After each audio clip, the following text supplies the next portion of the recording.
Wow, ang haba ng talong. Uy, anong nasa isip mo?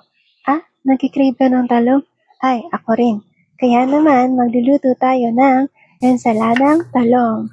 And this is my second version of ensaladang talong.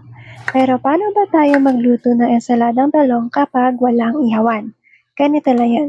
Hiwain mo na ang talong, tusok-tusukin gaya nito at steam ng 10 to 15 minutes. Yes po, steamer lang ang katapat. At habang nag-i-steam, hiniwa na yung kamatis at sibuyas. After nyan, pagsamahin, lagyan ng konting asin at haluin. After 10 to 15 minutes, check na ang talong. If malambot na, tanggalin na sa steamer at i-smash gamit ang tinidor. So dito, hiniwa-hiwa ko pa siya bago i-mash, pero pwede naman pala na diretso smash na.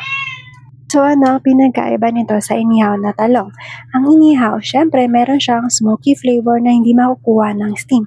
Pero ang kagandahan naman sa steam ay kahit wag mo nang balatan. Actually, yung first version ko, tinanggal ko pa ang balat gamit ang peeler bago iluto. Pero naisip ko na bakit patatanggalan ng balat? Diba? Kasi steam naman. So after ko ma-mash ang mga talong ay hinalo ko na siya sa kamatis at sibuyas. At nilagyan na rin ng asin para mas lalong lumabas ang lasa ng talong.